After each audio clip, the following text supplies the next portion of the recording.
Hello students, कैसे हैं आप लोग। तो हम लोग लेके आ चुके हैं स्पीड केमिस्ट्री का एक और नया lecture of chemical bonding part 1। Last lecture में हम लोगों ने वैलेंस बॉन्ड थ्योरी के बारे में बात कर ली थी, क्या क्या उस थ्योरी ने कहा था, क्या क्या पॉइंट्स थे, किस तरीके से ओवरलैपिंग होती थी, एंड फाइनली उसका एप्लीकेशन वाला पार्ट जो कि आप लोग स्ट्रेंथ ऑफ ओवरलैपिंग में जानते हो, एंड देन हम लोग आए थे उसके लिमिटेशंस पर। आज हम लोग बात करने जा रहे हैं अगेन नेक्स्ट लेक्चर की, जो कि क्या है वो बताते हैं। लेकिन अगर आप लोग नए हैं तो ये सीरीज चालू हो चुकी है और इसका पहला टॉपिक हम लोगों ने कर लिया है पीरियोडिक टेबल। दूसरा टॉपिक हमारे पास जो चल रहा है वो केमिकल बॉन्डिंग है। इनफैक्ट इसके भी 2 लेक्चर हो चुके हैं। तो यदि आपने अभी तक पिछले लेक्चर्स नहीं देखे हैं तो लिंक डिस्क्रिप्शन में आपको उन सारे वीडियोस का लिंक मिल जाएगा। ठीक, इसके अलावा यहाँ पर फिजिक्स की ब्रह्मास्त्र सीरीज और संपूर्ण बायोलॉजी सीरीज के भी आपको लिंक मिल जाएंगे, तो ज़रूर उनको देखो। और आज हम लोग बात करने जा रहे हैं किसके बारे में, hybridization theory and Bent's rule. Again important point है। हाइब्रिडाइजेशन इंपॉर्टेंट इसलिए होता है क्योंकि आधे से ज़्यादा स्टूडेंट्स को हाइब्रिडाइजेशन निकालना नहीं आ पाता है। ठीक है, उनकी अप्रोच एक तो फॉर्मूले के अगेंस्ट बहुत ज़्यादा है, जो फॉर्मूला एनसीईआरटी में भी दे रखा है।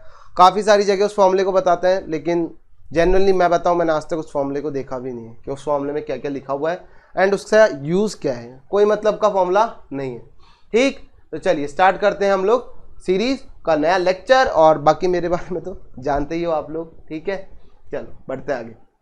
हाइब्रिडाइजेशन थ्योरी देखो कितना एकदम इतना उजागर होके आया है, क्योंकि इंपॉर्टेंट है ना, क्योंकि इंपॉर्टेंट है। देखो, वैलेंस बॉन्ड थ्योरी से पता चल चुका था कि बॉन्ड एंगल का कंसेप्ट, सारे बॉन्ड्स की एनर्जी इक्वल होना CH4 के केस में, अमोनिया के अंदर आने वाला बॉन्ड एंगल, पानी के अंदर आने वाला बॉन्ड एंगल, ये सारी बातें नहीं समझा पाए।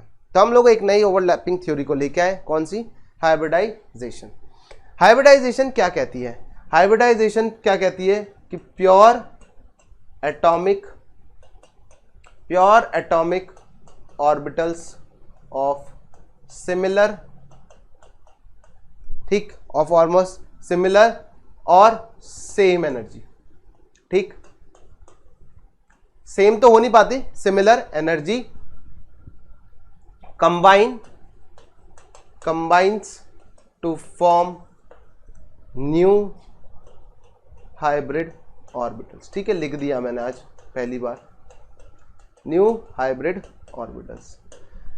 तो हाइब्रिडाइजेशन थ्योरी कहती है कि प्योर एटॉमिक ऑर्बिटल्स कंबाइन करते हैं ताकि, और उनकी जो एनर्जी का डिफरेंस होना चाहिए वो ऑलमोस्ट सेम होना चाहिए, मतलब 0 होना चाहिए या फिर सेम ही होना, कम होना चाहिए।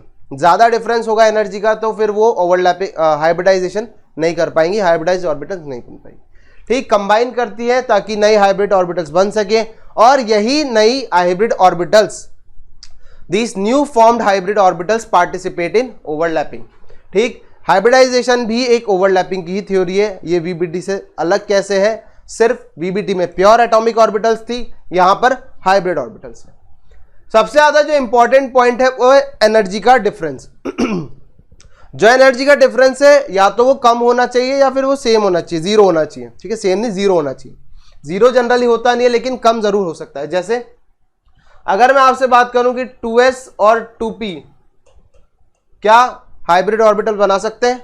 ऑब्वियसली शेल नंबर सेम है, s और p के बीच में एनर्जी का डिफरेंस इतना नहीं आएगा, तो बना लेंगे।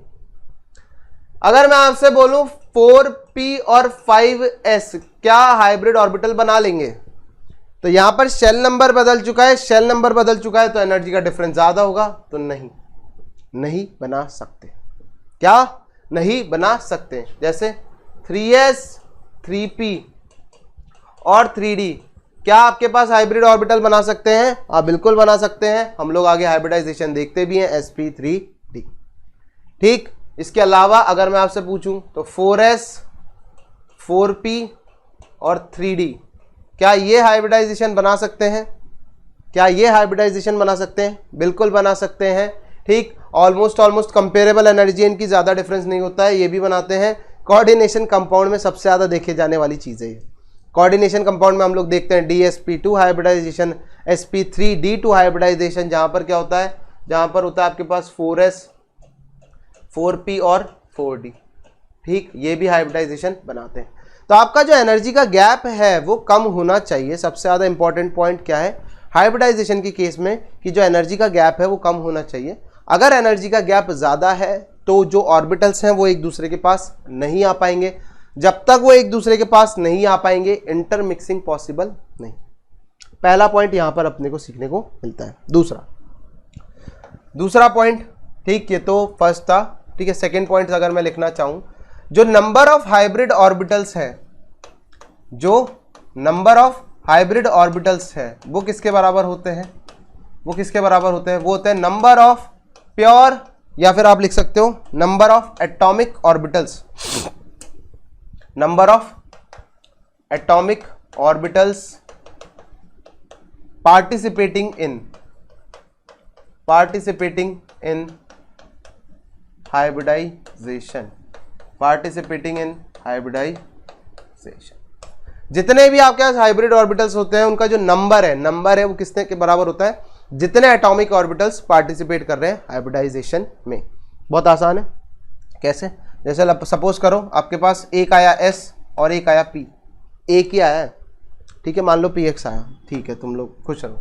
मान लो S आया और P आया, दोनों ने कंबाइन करा, हाइब्रिडाइजेशन बन जाएगी क्या? SPX। कितने एटॉमिक ऑर्बिटल्स आए? एक ये, ठीक, एक ये और एक ये, तो हमें मिलेंगे भी कितने? 2। एक और एक कितना होता है? 2 होता है ना। मैथ्स छोटी सी मैथ्स है तो बच्चों वाली मैथ्स है ना। एक और एक कितना होता है? 2। तो मुझे हाइब्रिड ऑर्बिटल्स भी कितने मिलने वाले? 2 मिलने वाले। तो sp हाइब्रिडाइजेशन के मुझे 2 ऑर्बिटल्स मिलेंगे, ठीक है। जनरली यहाँ SPX लिखने की जरूरत नहीं है, लेकिन अगर आप लिखना चाहते हो तो लिख दो, अदरवाइज आप P पर भी छोड़ सकते हो, ठीक है, आप P पर भी छोड़ सकते हो। क्लियर है? तो एक पॉइंट तो ये हो जाता है। चलो तीसरा पॉइंट इंपॉर्टेंट, जो हाइब्रिडाइजेशन है उसको हम लोग डिसाइड करते हैं किससे? बॉन्ड एंगल से। Hybridization is decided by bond angle. ध्यान रखना, हाइब्रिडाइजेशन की जो बेसिक थ्योरी है वो ये कहती है कि आप हमेशा हाइब्रिडाइजेशन को बॉन्ड एंगल से डिसाइड करोगे, लेकिन जनरली, ठीक है, इन जनरल या फिर जनरली जो नंबर ऑफ हाइब्रिड ऑर्बिटल्स होते हैं जिससे हम लोग हाइब्रिडाइजेशन निकालेंगे, भाई ये थोड़ी गिनने बैठेंगे, ठीक, हम लोगों को तो डायरेक्ट तरीका चाहिए। तो नंबर ऑफ हाइब्रिड ऑर्बिटल्स जो होते हैं वो किसके बराबर होते हैं? Number of sigma bond plus number of lone pair. और इकलौता यही फॉर्मूला है हाइब्रिडाइजेशन निकालने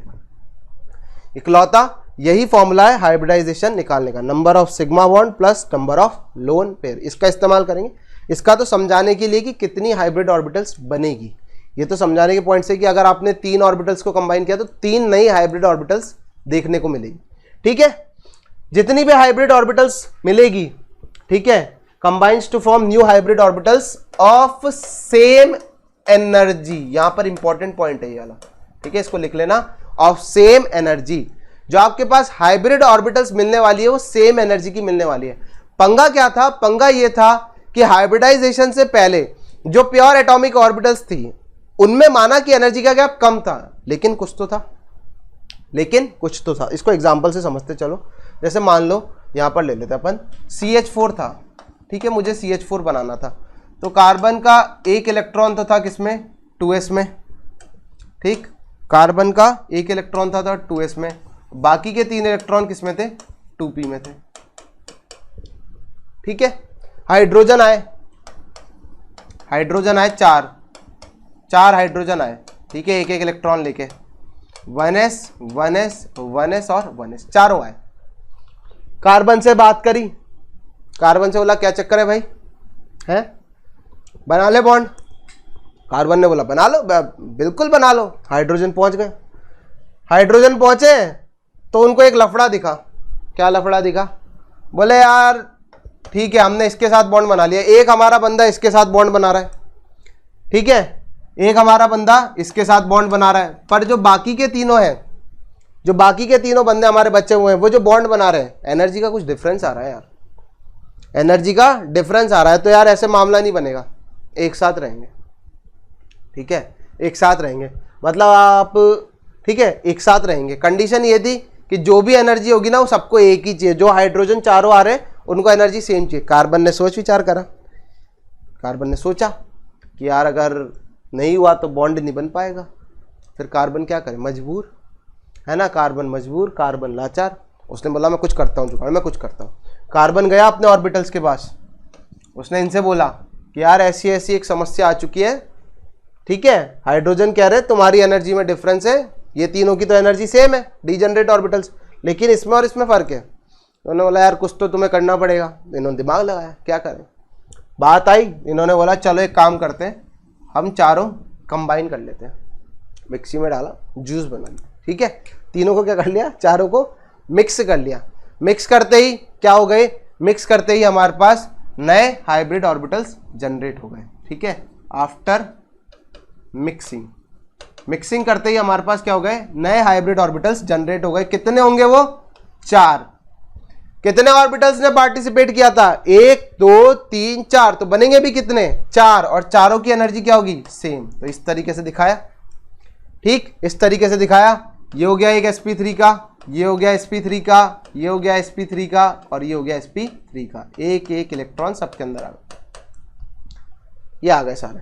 अब हाइड्रोजन आया, बोला हाँ ठीक है, अब तो जम गया मामला। कार्बन ने हाइड्रोजन को बात करी कि भैया हाँ ठीक है, देख ले अब तू, ये कर दी तेरी कंडीशन पूरी, तो ठीक है आ जाओ, ठीक है। तो यहां बन गई आपके पास क्या, हाइब्रिड ऑर्बिटल्स, और कितनी बनी, 4। तो ये तो सिर्फ समझने के पॉइंट ऑफ व्यू से था कैसे चलने वाला, ठीक है, इसको हटाओ। चलो अब अपन बात कर लेते हैं कि भिन्न भिन्न प्रकार की हाइब्रिडाइजेशन क्या होती है। भिन्न भिन्न प्रकार की हाइब्रिडाइजेशन क्या होती है। तो सबसे पहली जो हाइब्रिडाइजेशन है दैट इज योर sp, ठीक, sp हाइब्रिडाइजेशन होती है। किस किस से मिलके बनी होगी, ये एक इंपॉर्टेंट सवाल होता है। तो बच्चे बोल देते हैं s और p, अरे p कौन सा, px, या फिर py, या फिर pz, ठीक। तो यहां पर या फिर लिख के आप और भी लिख सकते हो, और तो s प्लस px से बन सकती है, s प्लस py से बन सकती है, या फिर s प्लस pz से भी बन सकती है। ऐसा क्यों सर, क्योंकि तीनों की जो एनर्जी है वो सेम है, तीनों की जो एनर्जी है वो सेम है, तो इन तीनों से मिलके बन सकती है।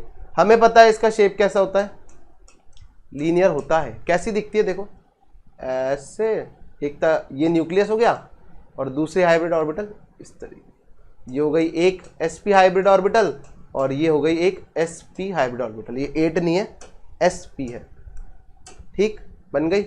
बॉन्ड एंगल कितना होता है यहाँ पर, बॉन्ड एंगल होता है 180 डिग्री का, ठीक। शेप क्या होती है यहाँ पर, लीनियर होती है। इलेक्ट्रॉनिक ज्योमेट्री क्या होती है यहाँ पर, लीनियर होती है। दो ज्योमेट्री होती है, एक होती है इलेक्ट्रॉनिक ज्योमेट्री और एक होती है मॉलिक्यूलर ज्योमेट्री। फर्क पता चलेगा बाद में, देखेंगे। अगली हाइब्रिडाइजेशन, अगली आई sp2। अच्छा, आप लोगों का एक सवाल भी हो सकता था, सर ऐसे ही क्यों जमाया, ऐसे भी तो जमा सकते थे, ऐसे भी तो जमा सकते थे, बॉन्ड एंगल 120 कर देते, ऐसे क्यों जमाया, ठीक। ऑब्वियस सी बात है, यहां पर इलेक्ट्रॉन आने वाले हैं, ओवरलैपिंग थ्योरी है तो इलेक्ट्रॉन तो आएंगे यार। अगर इलेक्ट्रॉन आएंगे तो इलेक्ट्रॉन और इलेक्ट्रॉन के बीच में रिपल्शन होगा, ऑब्वियसली होगा।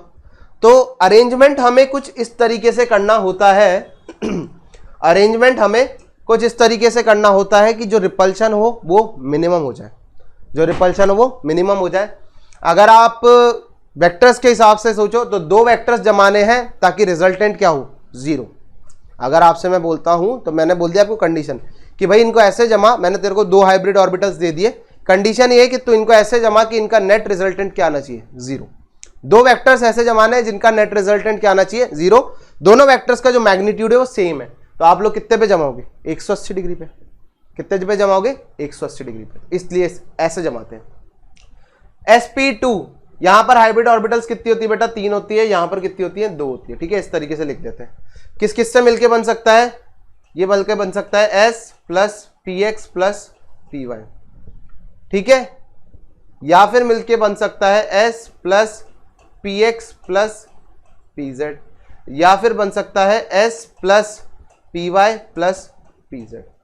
या दिमाग मत लगा लेना कि सर ये तो फिक्स होता है ना, ये ऐसा होता है ना, वैसा होता है ना, जनरली इसको लेते हैं, लेकिन आप किसी से भी बना सकते हो। शेप कैसा होता है, शेप होता है ट्राइगोनल, ट्रायंगुलर बोल दो, ट्राइगोनल प्लेनर, ठीक है।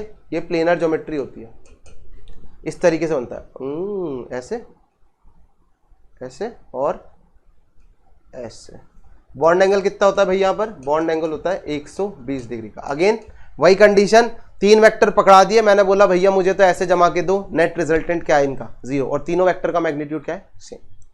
ठीक, चलो तीसरा आ जाता है sp हो गया, sp2 हो गया, अब आ जाता है हमारे पास sp3। यहां कितने हाइब्रिड ऑर्बिटल 4, कैसे, 1s 2p तो कितना हो गया 1s plus 2p, 3 hybrid orbital, 1 plus 2 3 होता है, 1 प्लस 1 2 होता है, और 1 प्लस 3 कितना होता है 4, तो 4 sp3 हाइब्रिडाइज ऑर्बिटल। यहां पर कोई कंडीशन नहीं है क्योंकि यहां तीनों p काम में आने वाले हैं, तो px plus py plus pz। ठीक है, यहां पर तीनों हाइब्रिड, तीनों p के जो ऑर्बिटल्स है वो काम में आने वाले हैं, तो ये इनसे ही मिलके बनता है, इसके अलावा कोई अरेंजमेंट नहीं होता है। कैसा शेप होता है, शेप होता है टेट्राहेड्रल। ठीक है, कैसा होता है टेट्राहेड्रल, बना के दिखा देता हूं, इस फॉर्म में नहीं, सिंपल बना के दिखाता हूं। ठीक है, इस तरीके का आपके पास शेप होता है, ये ज़्यादा ही टेढ़ा हो गया, इस तरीके का होता है। बॉन्ड एंगल कितना होता है यहाँ पर 109 डिग्री 28 मिनट। अगेन वही कंडीशन दे दी, मैंने आपको बोला कि भैया 4 वेक्टर है, 4 वेक्टर को आप ऐसे जमाओ कि इनका नेट रिजल्टेंट क्या है 0। जनरली हम लोग जब वेक्टर्स की बात करते हैं तो 2D में बात करते हैं, है ना, फिजिक्स के हिसाब से जनरली वेक्टर्स की 2D में बात करते हैं, लेकिन यहाँ पर 3D में अगर आप जमाओगे तो तीनों 4 वेक्टर्स को अगर 3D में जमाते हो तो ये वाला एंगल आता है जहाँ नेट रिजल्टेंट क्या होता है 0 होता है। ठीक, यहाँ तक तो पिक्चर बहुत आसान चलती है यहाँ तक तो पिक्चर बहुत आसान चलती है, कोई दिक्कत नहीं आती। अगला देख, अगला आ जाता है मेरे पास 4th केस, अगला है 4th sp3d। ठीक, sp3d, तो अगेन यहां कितने हाइब्रिड ऑर्बिटल्स होंगे 5, कितने हो जाएंगे 5, 1s 3p और 1d, 1 + 3 + 1 दैट इज योर 5। हमें पता है क्या, हमें पता है s आएगा क्योंकि तीनों p इस्तेमाल हो रखे हैं और होते भी कितने हैं 3, तो मैंने लिख दिया px plus py plus pz plus, अब बचता है d। अब हमारे पास d के 5 ऑर्बिटल्स होते हैं, मुंह उठा के कुछ भी मत रख देना गधो, ध्यान रखना हर वैल्यू यहाँ पर एप्लीकेबल नहीं है, सर्टेन ही है, एक सर्टेन ऑर्बिटल ही है जिसको आपको देना है। चलो पहले शेप की बात करते हैं फिर समझते क्या होगा। तो शेप होता है इसका कुछ इस तरीके का, इसको बोला जाता है ट्राइगोनल बाय पिरामिडल। यहां पर आपको 2 अलग अलग डिफरेंट टाइप के बॉन्ड एंगल देखने को मिलते हैं, ट्राइगोनल बाय पिरामिडल। ठीक है, ये आपके पास एक तो ये तो प्लेन में चला जाता है, ठीक है, इस तरीके से ये प्लेन में चला जाता है ऐसे। यहां पर बॉन्ड एंगल कितना होता है 120 डिग्री का, और यहां पर ये जो बॉन्ड एंगल है ऊपर और नीचे की तरफ, मतलब एक तो ये प्लेन हो गया और एक ऊपर और एक नीचे। ये जो प्लेन है ये मिलके बनता है किससे, s plus px plus py से। ठीक है, s plus px plus py से। क्यों, मैंने इसको x एक्सिस मान लिया, ठीक है, और ये जो बाहर वाली एक्सिस है इसको y मान लो, तो ये ऊपर वाली एक्सिस कौन सी हो जाएगी z। क्लियर है, ठीक, तो ये किससे मिलके बनता है, बाहर वाली नहीं, इसमें ही आप कोई सी भी एक एक्सिस मान लो 90 डिग्री पर, x के 90 डिग्री पर आप मान लो कोई सी भी एक्सिस प्लेन के अंदर, उससे क्या मिल जाएगा आपको y। ठीक, तो आपको सिंपल से याद रखना है ये जो प्लेन है वो किससे मिलके बनेगा, s plus px plus py से। कैसे पता सर आपको, देखो यहां पर देखो s plus px plus py, इससे भी बन सकता है, इससे भी बन सकता है, इससे भी बन सकता था, लेकिन मुझे यहां पर कुछ चाहिए। हाइब्रिड ऑर्बिटल्स ऐसे नहीं कि अपनी मनमर्जी का काम कर लोगे, उनकी भी एक रिक्वायरमेंट है। बन गया, अब बचा क्या आपके पास pz, तो यहां आ गया एक तो pz। अब मुझे वो वाला d ऑर्बिटल बताओ जो z के अलोंग सबसे ज्यादा इलेक्ट्रॉन डेंसिटी रखता है। क्यों, क्योंकि मुझे ऐसा हाइब्रिड ऑर्बिटल बनाना है जो कि z में ही इलेक्ट्रॉन डेंसिटी रखे। ठीक है, z में ही इलेक्ट्रॉन डेंसिटी रखे, तो मुझे बताओ कौन सा होगा वो, जल्दी बताओ कौन सा होगा। हाँ, सिर्फ एक मात्र है, दैट इज योर dz²। ठीक है, कौन सा हो जाएगा यहां पर, यहां हो जाएगा dz²। यही एक इंपॉर्टेंट है और यही पूछते रहते हैं बच्चे की सर ये कैसे समझा। ये अगर xy प्लेन में आ चुका है तो परपेंडिकुलर में z एक्सिस होगी, z एक्सिस में pz ने तो अपना योगदान दे दिया। बात आई d की, तो d से बोला गया भैया ऐसा ऑर्बिटल लाना जिसमें z में सबसे ज्यादा इलेक्ट्रॉन डेंसिटी हो तो डी लेके भी आ गया, कौन सा, dz स्क्वायर, ठीक है, dz स्क्वायर। इसको टी बी पी भी बोलते हैं शॉर्ट में, ट्राइगोनल बाय पिरामिडल शॉर्ट में बोलते हैं, ठीक है। चलो अगला देखो अगले में दिमाग लगाओ थोड़ा सा। sp3d2 हाइब्रिड ऑर्बिटल कितने होते हैं, 6। हाइब्रिड ऑर्बिटल्स कितने होते हैं, 6। तो फटाफट से बताओ कौन कौन आएगा, s plus P X plus P Y plus P Z plus, ठीक। शेप कैसा होता है, शेप होता है ऑक्टाहेड्रल या फिर स्क्वायर बाय पिरामिडल, इस तरीके का, ठीक है, इस तरीके का शेप होता है। ये आपका एक स्क्वायर जो कि एक प्लेन के अंदर है, ठीक है, और ये जो ऑर्बिटल्स हैं ऊपर नीचे निकल रहे हैं। इसको आप इसको शॉर्ट कर लो थोड़ा सा ताकि 3D जैसा दिखे, ठीक है, समझ गए। तो ये तो अगेन जो स्क्वायर प्लेनर है ये किससे मिलके बन जाएगा, s किससे मिलके बन जाएगा, ये बन जाएगा s plus P X plus P Y से, ठीक। अभी भी एक ऑर्बिटल की कमी है, s P X P Y, एक ऑर्बिटल चाहिए। पी जेड लिख दूं क्या, पी जेड लिख दूं, एक्स वाई प्लेन बनाना है तो क्या पी जेड आ सकता है, नहीं आ सकता, ठीक। हमारे पास बेसिकली पी जेड आएगा, डी के 2 ऑर्बिटल हैं, डी के हमारे पास क्या आने वाले, 2 ऑर्बिटल आने वाले। तो कौन कौन से आएंगे वो देखते हैं, पहले इस प्लेन को कंप्लीट करते हैं। ये एंगल देखो कितना है, 90 डिग्री का। इस प्लेन को कंप्लीट करना है तो मुझे चाहिए, पी जेड हो नहीं सकता, डी का कोई ऑर्बिटल आएगा डी का कोई ऑर्बिटल आएगा। अब डी का एक्स वाई में कंट्रीब्यूशन देने वाले 2 ऑर्बिटल्स होते हैं, कौन कौन से, एक होता है डी एक्स वाई और एक होता है D x square minus Y square. ये अगर एक्स एक्सिस है तो ये अपने आप में क्या हो जाएगी, वाई एक्सिस, अगर ये एक्सिस है तो ये वाई एक्सिस। ऑर्बिटल्स भी इसी डायरेक्शन में है, ऑर्बिटल्स भी क्या है, एक्स और वाई के डायरेक्शन में है। मुझे बताओ इन दोनों में से कौन सा ऐसा ऑर्बिटल है जिसमें इलेक्ट्रॉन डेंसिटी एक्स और वाई एक्सिस के डायरेक्शन में ही होती है। याद हो गया होगा आपको, याद आ गया होगा। इसमें तो बीच में होती है, बीच में कौन सी, इसमें, लेकिन इसमें होती है किस सर, इधर एक्सिस के अलोंग, और एक्सिस के अलोंग होने की वजह से ये जो प्लेन है ये किससे मिलके बनता है, D x square minus Y square से। और ये क्या हो जाएगा, अगेन z बनाना है तो डी जेड स्क्वायर और ये बनाना है तो पी जेड, तो d Z square plus D x square minus Y square. हर चीज का लॉजिक दिया जा सकता है, ये जरूरी है, और ठीक है ये जरूरी है। समझ में आ गई बात, बढ़े आगे। चलो लास्ट हाइब्रिडाइजेशन आ जाती है हमारे पास sp3d3 की, ठीक है, sp3d3। Number of hybrid orbitals हो जाएंगे 7। शेप कैसा होता है, शेप होता है इस तरीके का, ठीक है,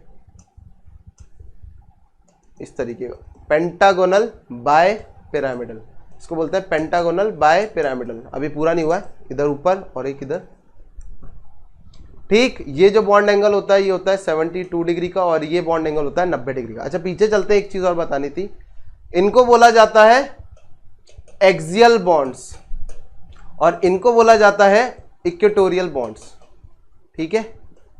यहां होता है एक्सियल और यहां होता है इक्वेटोरियल। मुझे बताओ यहां पर एक्सियल और इक्वेटोरियल होता है क्या, नहीं होता है। ध्यान रखना, वो फंडा तब आता है जब आपके पास एक से ज्यादा डिफरेंट बॉन्ड एंगल प्रेजेंट हो। यहां सिर्फ आपके पास सारे बॉन्ड एंगल कितने हैं, 90 डिग्री के, जितने भी बॉन्ड एंगल है वो कितने 90 डिग्री के हैं। तो इसीलिए यहां पर अपन क्या बोलते हैं, यहां पर इक्वेटोरियल और एक्सियल जैसी चीज एग्जिस्ट नहीं करती है। अगले वाले में करेगी, अगेन ये फिर से हो जाएगा हमारे पास क्या, इक्वेटोरियल, और ये हो जाएगा हमारे पास क्या, एक्सियल। क्लियर है, समझ में आ गई बात। 7 था तो s plus P X plus P Y plus P Z plus D Z square plus D x square minus Y square plus.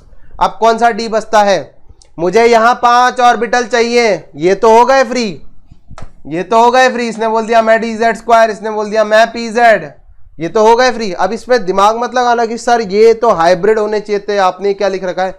Basically वो कॉन्ट्रीब्यूशन की बात है, समझने का पॉइंट ऑफ व्यू कि कैसे कैसे आ रहा होगा। मिलके तो सब एक ही हो गए होंगे, ठीक है। फिर उसके बाद आ जाती है बात, इसमें s हो गया, px हो गया, py हो गया, ठीक है, और py हो गया, dx square minus Y square हो गया। एक और चाहिए जो xy में ही कंट्रीब्यूट करे और वो होता है dxy। क्या होता है वो DXY होता है, शेप होती है इसकी पेंटागोनल बाय पिरामिड।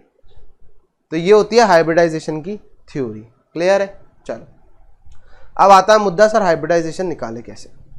अपने को तो हाइब्रिडाइजेशन पूछ के फिर शेप बताना रहेगा, है ना। तो एक तो हो सकता है कि आपको मॉलिक्यूल दे रखा हो, या एक हो सकता है आपको फॉर्मूला दे रखा हो। तो इसके लिए मैंने फर्स्ट लेक्चर में ही स्ट्रक्चर ड्राइंग की बात सिखाई थी, तो अगर आपने वो नहीं देखा है तो फटाफट से जाओ, लिंक आपको डिस्क्रिप्शन में दे रखा है, उसको देखो, उसके बाद ही यहां पर आप प्रोसीड कर पाओगे, ठीक, अदरवाइज नहीं कर पाओगे।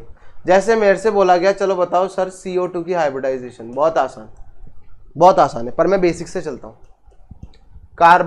कार्बन के वैलेंस शेल के इलेक्ट्रॉन्स मार्क कर दो चुपचाप से। कितने ऑक्सीजन है सराउंडिंग में? 2। मिनिमम एक एक इनको क्या दे दो? सिग्मा। बना दिया सर, ठीक। इसके वैलेंस शेल में होते हैं कितने? 6 इलेक्ट्रॉन।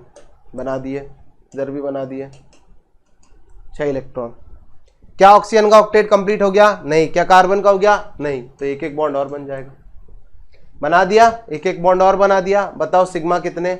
एक सिग्मा ये रहा, दूसरा सिग्मा ये रहा। क्या लोन पेयर है कोई कार्बन पे? नहीं। तो 2 सिग्मा का मतलब 2 हाइब्रिड ऑर्बिटल्स और हाइब्रिडाइजेशन आ जाएगी S। सिंपल वाला केस था, ठीक। सिंपल वाला केस था। चलो थोड़ा टफ कर देते हैं, टफ करते हैं इसको। SO4 2- वैसे तो आप ऑलमोस्ट सबको याद होती है, स्टिल SO4 2- कैसे बनेगा? सल्फर के वैलेंस शेल में 1 2 3 4 5 6 ऐसे मार्क कर दो आप रैंडमली, कोई दिक्कत नहीं। अभी शेप नहीं बताना है। हाइब्रिडाइजेशन आ गई SP, फिर बना दो आप लीनियर, फिर बॉन्ड एंगल और बॉन्ड एंगल आप सब बता सकते हो एक बार आ गई तो, पर लेकिन उसको आने तो दो, उससे पहले आप हाइब्रिडाइजेशन निकालो। 6 इलेक्ट्रॉन, कितने ऑक्सीजन है? 1 2 3 4 कर दिए, 4 मार्क कर दिए। नेगेटिव चार्ज है। अब मैं इसीलिए बोल रहा हूं आपको स्ट्रक्चर वाला देखने के लिए, क्योंकि अब मैं जो बात बोल रहा हूं वो डायरेक्टली चलेगी। नेगेटिव चार्ज है, बगल में ऑक्सीजन है, चुपचाप से 2 नेगेटिव ऑक्सीजन को दे दो, ठीक है। तो एक एक ऑक्सीजन के वैलेंस शेल में कितने आ गए? 1 2 3 4 5 6 तो होते ही हैं, 6 तो होते ही हैं, और ये 7वां और आ गया। अब बचता है एक 8वां। 8वें का कर दो बॉन्ड पूरा, ठीक है। 8वें का कर दो बॉन्ड पूरा। नहीं तो आप इसको ऐसे समझ सकते हो, कम से कम एक सिग्मा बॉन्ड तो बनाओगे, ठीक। उल्टा चल रहे थे, थोड़ा सा अपन आगे चलेंगे। कम से कम एक सिग्मा बॉन्ड तो बनाओगे, और अगर एक सिग्मा बॉन्ड बनाओगे, एक सिग्मा बॉन्ड अगर बनाओगे तो ये लो, 1 सिग्मा 2 सिग्मा 3 सिग्मा 4 तो सिग्मा बॉन्ड हो गए, 4 तो सिग्मा बॉन्ड हो गए।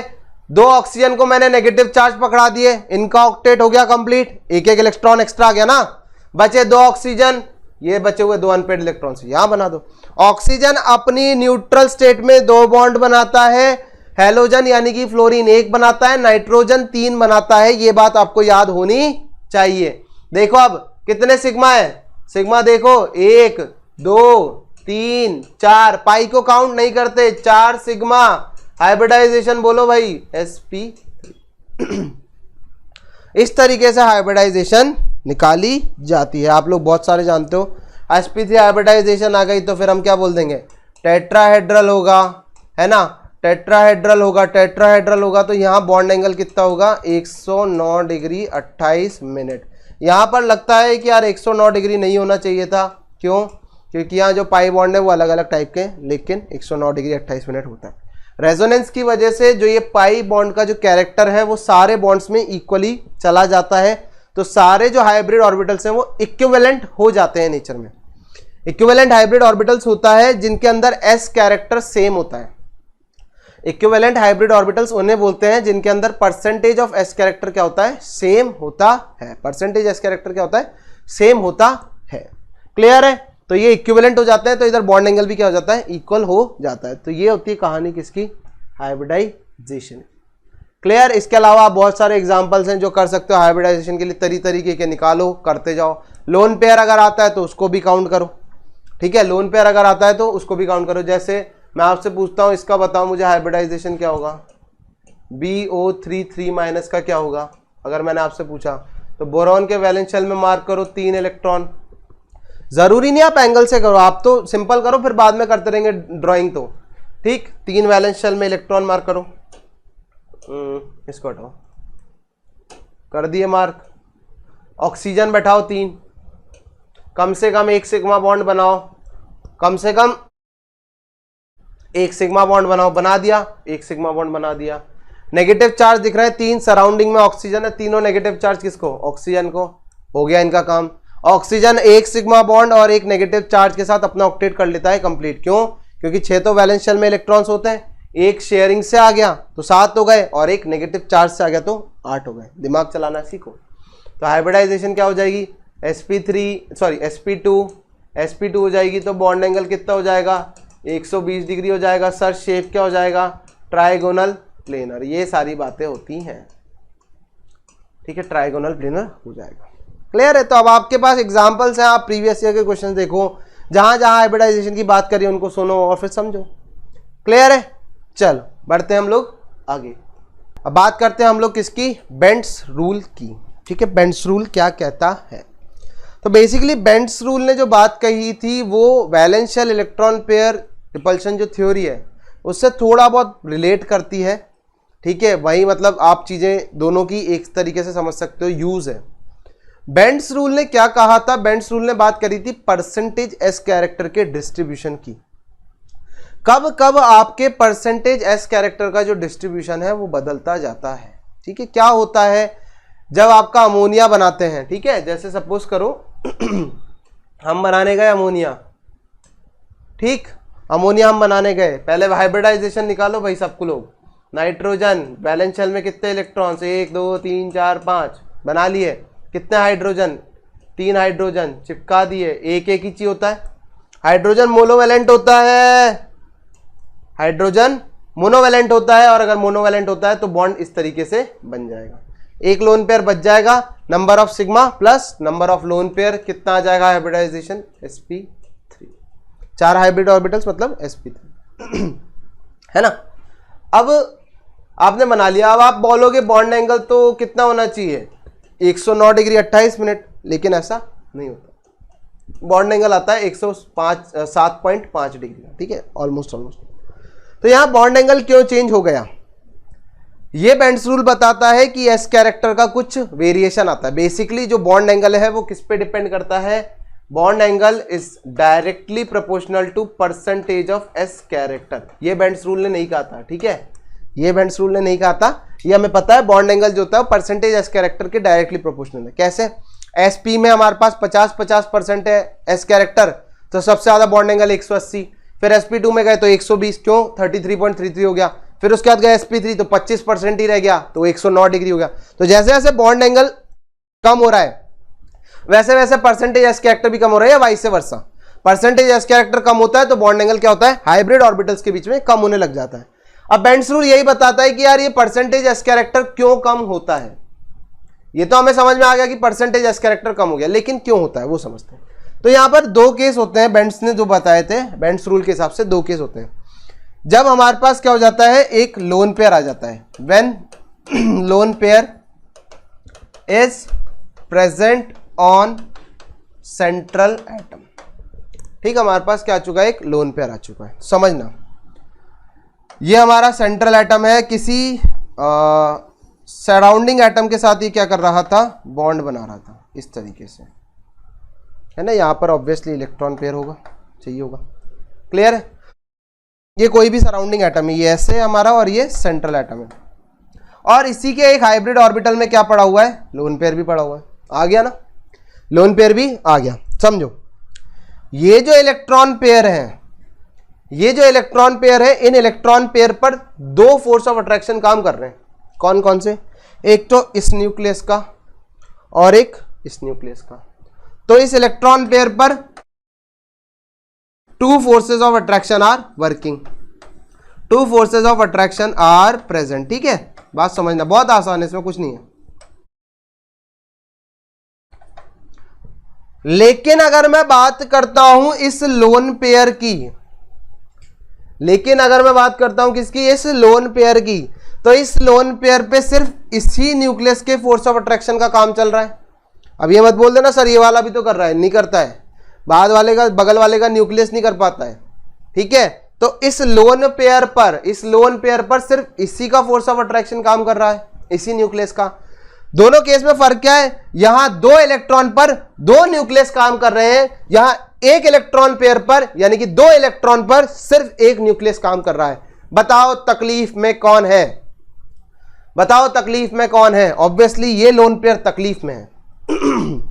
ये जो लोन पेयर है वो तकलीफ में है। अब ये अपनी तकलीफ कम करना चाहता है, अब ये अपनी तकलीफ कम करना चाहता है, तो बताओ क्या करेगा?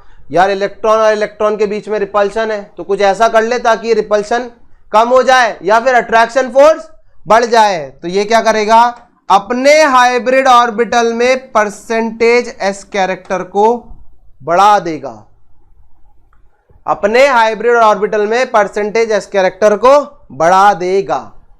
बढ़ा लिया। क्यों बढ़ाया सर? क्योंकि एस हमें पता होना चाहिए न्यूक्लियस के पास ज्यादा होता है, मतलब S is more penetrated towards nucleus, nucleus के ज्यादा करीब होता है, और न्यूक्लियस के करीब जाएगा तो फोर्स ऑफ अट्रैक्शन क्या होगा? बढ़ जाएगा। न्यूक्लियस के करीब जाएगा तो फोर्स ऑफ अट्रैक्शन बढ़ जाएगा, फोर्स ऑफ अट्रैक्शन बढ़ जाएगा तो स्टेबिलिटी आ जाएगी। तो इसने अपने परसेंटेज एस कैरेक्टर बढ़ा दिया हाइब्रिड ऑर्बिटल में, या फिर उल्टा बोल सकते हो परसेंटेज पी कैरेक्टर कम भी कर दिया। जहां एस बढ़ेगा वहां पी घटेगा, जहां पी बढ़ेगा वहां एस घटेगा। ध्यान रखना, उल्टे चलते हैं तो। सर बढ़ा लिया, आया कहां से? ये जो परसेंटेज एस कैरेक्टर है ये आया कहां से? खेती थोड़ी हुई है ना, खेती थोड़ी हुई है, अपने आप थोड़ी बढ़ा लेगा, कहीं से मांग थोड़ी लाएगा, वो तो फिक्स है। एक बार हाइब्रिडाइजेशन हो गया, हाइब्रिड ऑर्बिटल्स बन गए, काम खत्म हो गया। अब ये जो परसेंटेज एस कैरेक्टर की लेनी देनी है, ठीक है, ये जो परसेंटेज एस कैरेक्टर का एक्सचेंज है वो हाइब्रिड ऑर्बिटल्स के बीच में ही चलेगा। तो भाई साहब ने क्या करा?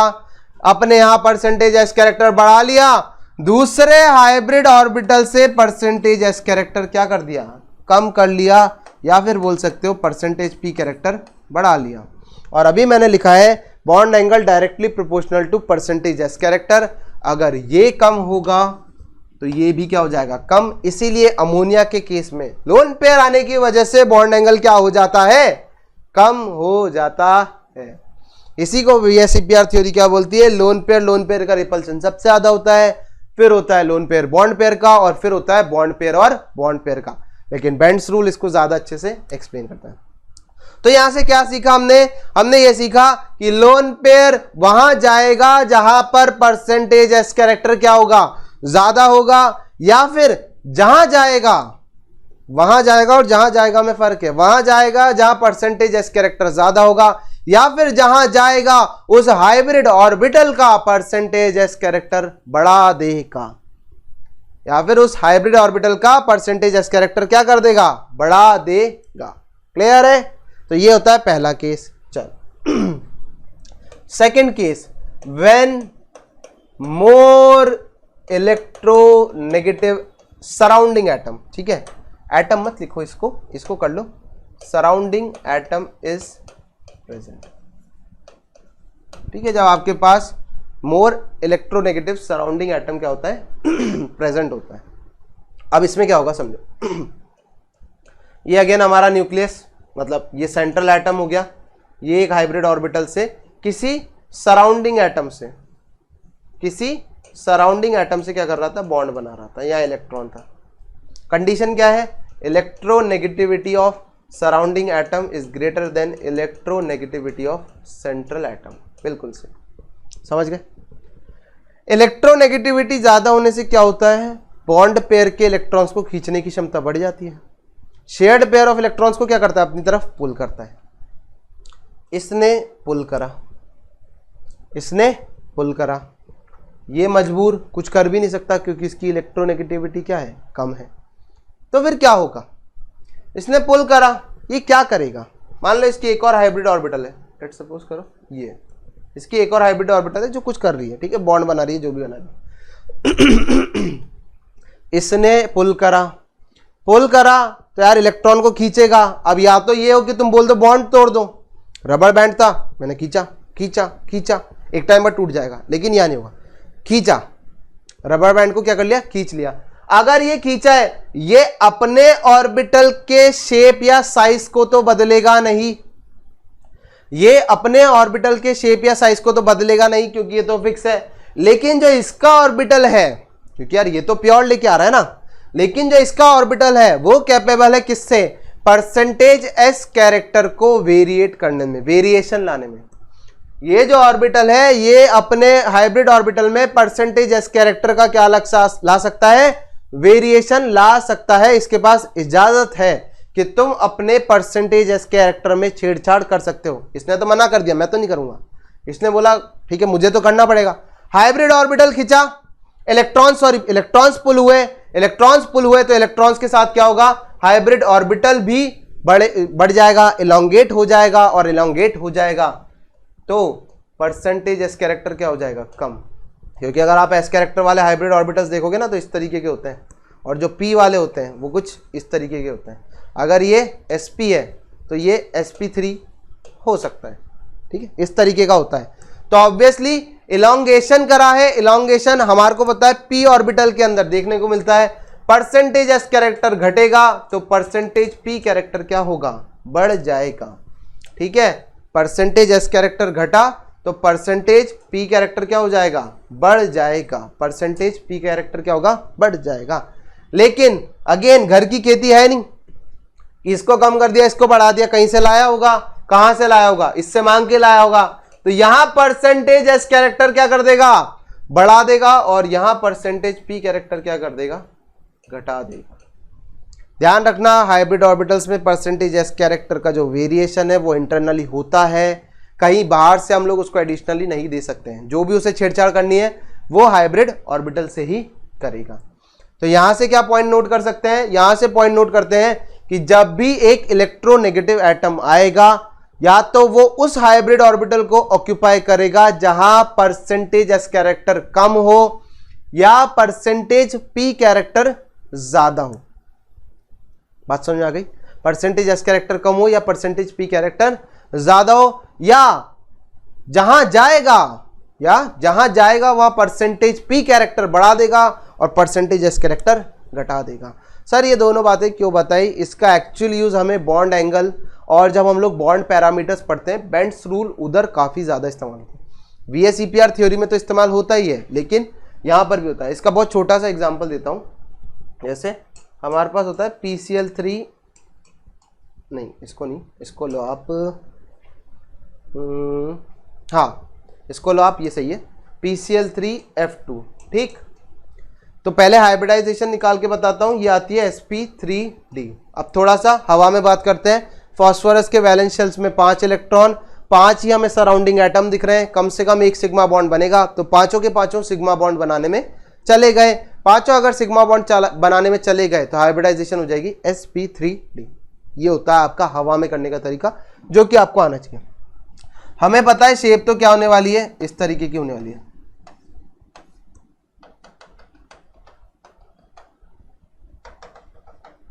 इस तरीके की हो जाएगी,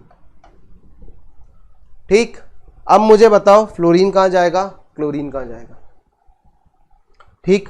फ्लोरीन कहां जाएगा, क्लोरीन। इसको थोड़ा सा चेंज कर लेना, इस मिस्टेक हो गई, चेंज इट, PCl2F3।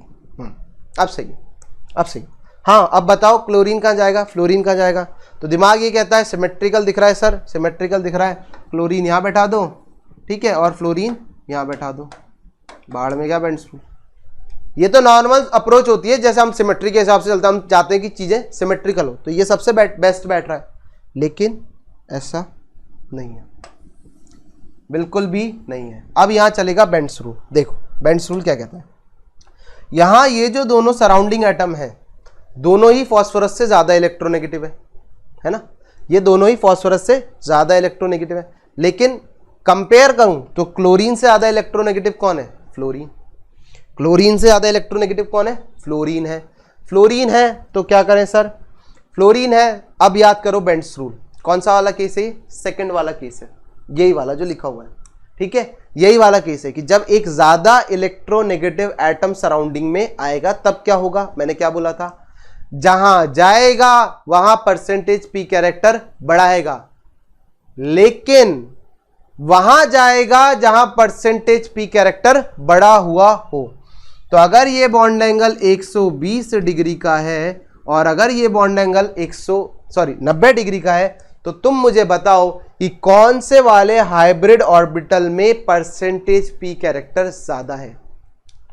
कौन से वाले हाइब्रिड ऑर्बिटल में परसेंटेज पी कैरेक्टर ज्यादा है, बताओ मुझे। इसमें है या इसमें है? जहां बॉन्ड एंगल ज्यादा वहां परसेंटेज एस कैरेक्टर भी ज्यादा। जहां बॉन्ड एंगल ज्यादा वहां परसेंटेज एस कैरेक्टर भी ज्यादा। जहां बॉन्ड एंगल कम वहां परसेंटेज पी कैरेक्टर कम। ठीक, तो सॉरी, जहां बॉन्ड एंगल कम वहां परसेंटेज पी कैरेक्टर ज्यादा। तो परसेंटेज एस कैरेक्टर यहां पर क्या है? लेस। यहां परसेंटेज एस कैरेक्टर क्या है? मोर। उल्टा लिख दो, यहां परसेंटेज पी कैरेक्टर लेस है और यहां परसेंटेज पी कैरेक्टर मोर। ठीक, तो अब सीधा सीधा समझ में आ गया। ये जहां जाएगा ये वहां जाएगा जहां परसेंटेज पी कैरेक्टर क्या हो? ज्यादा। तो फ्लोरीन बैठा है इधर, क्योंकि हम मजबूर हैं, दो ही बैठा सकते हैं, तो तीसरा ऑटोमेटिकली किधर आएगा? इधर और इधर। ऑब्वियसली जो ये बॉन्ड एंगल आपको 120 का दिख रहा है, ये 120 का एग्जैक्टली अब नहीं रह जाएगा। ठीक है, अगर सारे एटम सेम होते तब तो 120 का रह जाता, लेकिन अब नहीं रह जाएगा। क्यों नहीं रह जाएगा? फिर दिमाग चलाओ, बेंड्स रूल। ज्यादा इलेक्ट्रोनेगेटिव एटम है तो इस हाइब्रिड ऑर्बिटल में परसेंटेज एस कैरेक्टर को गिराएगा, तो बाकी दोनों हाइब्रिड ऑर्बिटल में परसेंटेज एस कैरेक्टर को बढ़ाएगा। तो यहां जो बॉन्ड एंगल है वो 120 से ज्यादा हो जाएगा। और इसको सिंपली भी सोच सकते थे, क्लोरीन और क्लोरीन के बीच का रिपल्शन जो होगा वो ज्यादा हो। साइज फैक्टर क्लियर है? साइज फैक्टर से भी हम लोग इसको समझ सकते थे। ये था इंपॉर्टेंट ऑफ मतलब पॉइंट जो बेंड्स रूल ने बताया था। VSEPR जब हम लोग पढ़ते हैं तो हम लोग वो lone pair, repulsion, bond pair ले लेते हैं, लेकिन ज्यादा बेटर जो व्यू है वो बेंड्स रूल से ही समझ में आता है हर चीज का। अब अगर आपसे बोला जाए कि sp3d में एक लोन पेयर आ रहा है, मान लो ये कोई सेंट्रल एटम है, बोला जा रहा है कि sp3d में एक लोन पेयर आ रहा है, तो बताओ कहां आएगा? वहां आएगा जहां पर परसेंटेज एस कैरेक्टर ज्यादा होगा। तो यहां बैठाएंगे। बच्चे बोलते सर यहां क्यों नहीं बैठाया, यहां क्यों नहीं बैठाया? तो इसका कारण क्या है? यहां वहां बैठाएंगे जहां परसेंटेज एस कैरेक्टर ज्यादा होगा। ठीक, so this was about your Bent's rule. ये सब चीजें हैं, ये हम लोग आगे भी पढ़ने वाले। बॉन्ड डिसोसिएशन एनर्जी बढ़ती है, बॉन्ड एंगल बढ़ता है और बॉन्ड लेंथ कम हो जाती है। और भी फैक्टर्स होते हैं बॉन्ड लेंथ के, लेकिन इसलिए मैं बता नहीं रहा हूं। बेंड्स रूल से एक और चीज आ जाती है, एक फॉर्मूला होता है जहां पर थीटा क्या होता है? Theta is your bond angle. ठीक, इसको याद रखना, फॉर्मूला काम आता है। इसको ऐसे भी लिखा जाता है 1 - 1/p। ठीक, इसको ऐसे भी लिखते हैं या फिर उल्टा कर लेते हैं, समझ गए? ये सारी चीजें होती हैं जो हम लोग आगे बॉन्ड पैरामीटर्स में भी पढ़ते हैं। ठीक है, इन sp hybridisation S is 0.5, P is 0.5। यहाँ 0.5 रखोगे, यहाँ 0.5 रखोगे, आपको आंसर मिल जाएगा। ठीक है, थीटा निकालोगे तो कॉस इनवर्स आ जाएगा। ठीक है, कॉस इनवर्स ऑफ कितना हो जाएगा? Cos inverse of -1। Cos inverse of -1 कितना होता है बेटा? 180 डिग्री होता है। ये सारे खेल हैं जो आप लोग कर सकते हो। That was about Bent's rule and hybridization theory. कुछ इंपॉर्टेंट पॉइंट्स थे, जैसे कि हाइब्रिडाइजेशन में ऑर्बिटल्स का सिलेक्शन, कौन से ऑर्बिटल्स पार्टिसिपेट करते हैं, बेंड्स रूल कैसे VSEPR को भी समझा सकता है, या फिर आप इन दोनों को रिलेट कर सकते हो। सो हम लोग आज यहां तक पढ़ चुके हैं। नेक्स्ट लेक्चर में हम लोग पढ़ने वाले VSEPR एंड ट्राइगोस रूल के बारे में, valence shell electron pair, repulsion theory, अलग अलग शेप समझेंगे, उनको क्या क्या नाम दिया जाता है, वो सारी बातें अपन लोग करेंगे नेक्स्ट लेक्चर में। बाकी आप लोगों को पता है IOC OC जो रिवीजन सीरीज चल रही है, उसका आपको प्लेलिस्ट का लिंक जो है डिस्क्रिप्शन में मिल जाएगा। प्लस संपूर्ण बायोलॉजी की सीरीज चल रही है, उसका भी लिंक मिल जाएगा। ब्रह्मास्त्र सीरीज फिजिक्स की चल रही है, उसका भी लिंक मिल जाएगा, सारा आंसर जो ले रहे हैं। और फिजिकल केमिस्ट्री की प्रतीक सर की जो रिवीजन सीरीज चल रही है, उसका भी लिंक आपको मिल जाएगा। प्लस ये बात ध्यान रखना, जो भी आप लोग यहाँ पर सेशंस देख रहे हो, इनकी जो PDF है वो चैप्टर खत्म होने के बाद ही मिलेगी। प्रीवियस ईयर क्वेश्चंस ट्राई करते रहना, और माइंड मैप्स आप लोगों के पास अवेलेबल है, देख लेना, काम आएंगे। ठीक है, बाकी ये वाली बात तो अपने को पता ही है, लाइक शेयर एंड सब्सक्राइब जरूर करना। बाकी मिलते हैं हम लोग अब नेक्स्ट लेक्चर में।